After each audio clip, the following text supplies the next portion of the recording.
really want me on the team? What's your approach to recruiting? You want first place, come play with me. You want second place, go somewhere else. Like I would watch Magic play. I'd watch Michael play.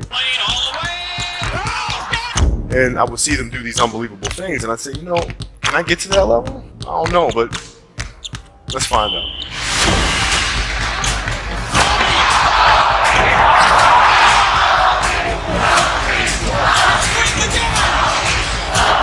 That's why he's the best player in the game. Everything was done to try to learn how to become a better basketball player. Everything. And so when you have that point of view, then literally the world becomes your library to help you to become better at your craft. So because you know what you want, the world's giving you exactly the information you 100% need to become better at it. Because you know what you're looking for. So many guys tell stories about your work ethic. Yeah. What was really your work ethic like, and for how long did you stay disciplined? Well, I mean, every day. I mean, since 20 years. It was an everyday process and trying to figure out strengths and weaknesses. For example, jumping ability. Now, my vertical was a 40, wasn't a 46 or 45. My hands are big, but they're not massive. Right? So you got to figure out ways to strengthen them. So your hands are strong enough to be able to palm a ball and do the things that you need to do. Quickness, I was quick, but not insanely quick. I was fast, but not ridiculously fast. Right? So I had to rely on skill a lot more. I had to rely on angles a lot more. I had to study the game a lot more. And but I enjoyed it though. So like from the time I can't remember when I started watching the game, I studied the game, and it just never changed. It's a good separation for me, emotionally, to be able to put myself in a place where at practice or when I'm training or during games, I switch my mind to something else. I switch my mode into something else, right? For me, it's the equivalent of Maximus, Decimus Meridius, and Gladiator picking up the dirt, smelling the dirt. It's go time, right? So that was my mental switch. It was like an actor getting ready for a film. You got to put yourself in that cage. When you're in that cage, you are that character. And then when you leave there, it's something completely different. But when I'm in that cage, bro, don't touch me, don't talk to me. Leave me alone. How did you get mentally and emotionally so strong where it doesn't bother you? Well, you got to look at the reality of the situation. Like for me, it's not, you kind of got to get over yourself. It's not about you, man. Like, okay, you feel embarrassed. You're not that important. Like, get over yourself. Yeah, that's where you go. Get over yourself, right? Like you're worried about how people may perceive you, and like you're walking around and it's embarrassing because you shot 5 air balls. Get over yourself, right? And then after that, it's okay, well, why did those air balls happen? Got it. High school, year before, we played 35 games, max, right? Week in between, spaced out, plenty of time to rest. In the NBA, it's back to back to back to back to back to back to back. I didn't have the legs. So you look at the shot, every shot was online. Every shot was online, but every shot was short. Right? I got to get stronger. I got to train differently. The weight training program that I'm doing, I got to tailor it for an 82-game season so that when the playoffs come around, my legs are stronger and that ball gets there. So I look at it with rationale and say, okay, well, the reason why I shot air balls is because my legs aren't there. I go, well, next year they'll be there. That was it. Done.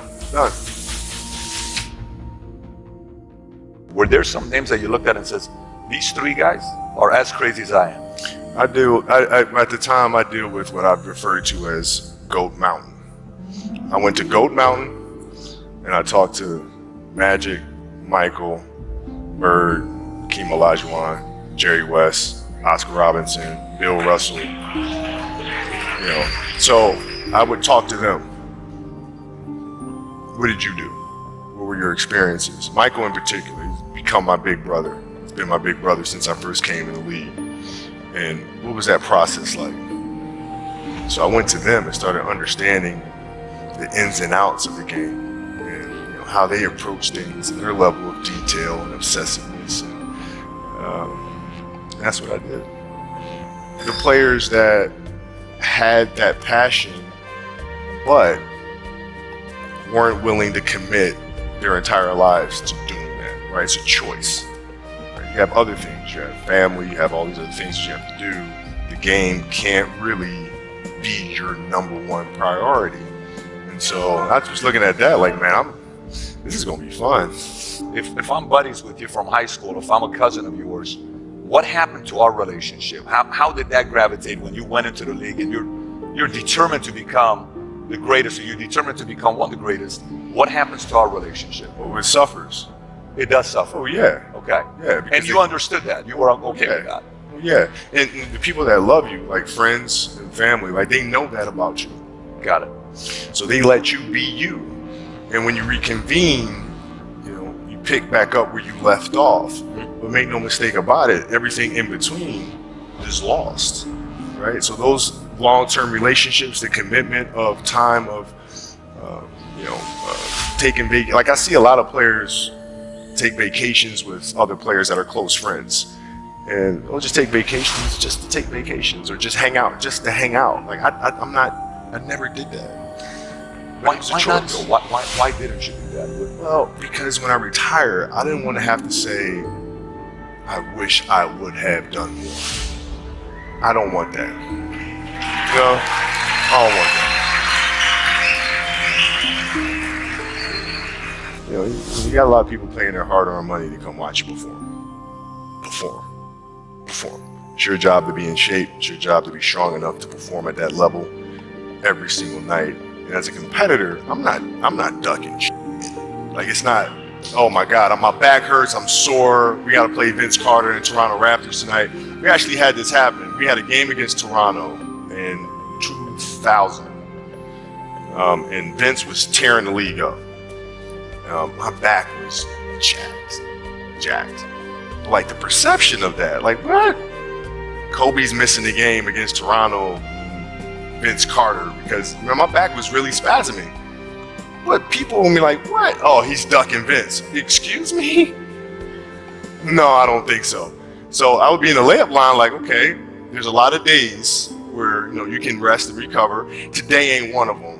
Your back can bother you any other day. That ain't bothering me today.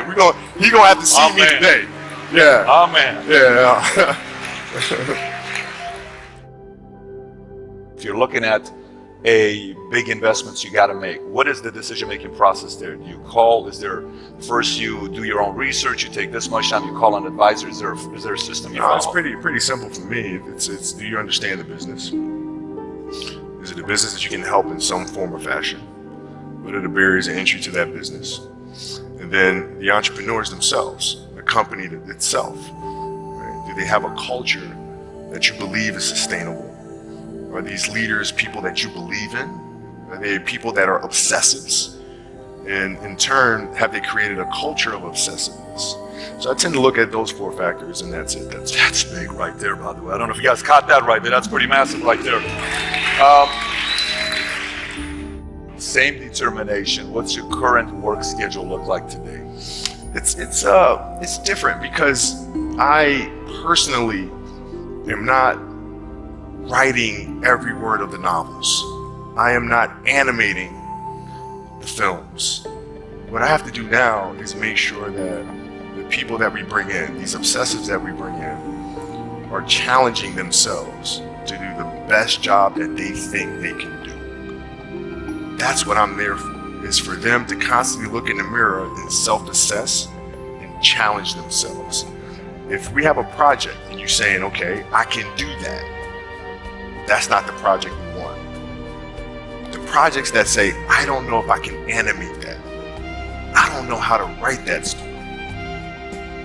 I don't know how to do that. Those are the things we want, because through that curiosity, you'll reach a level that you didn't think was possible. And so running the studio, that's what I'm doing.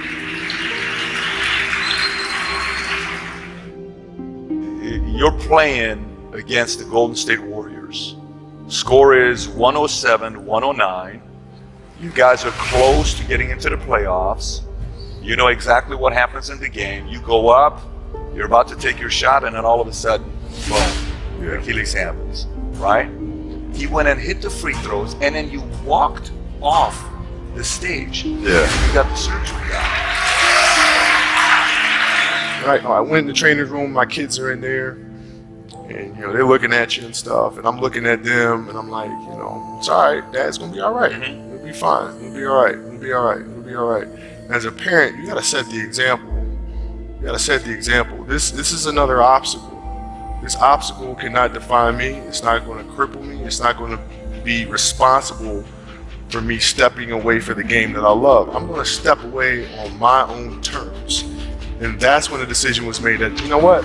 I'm doing it. I'm doing it. Real freaking neat stuff. Hey.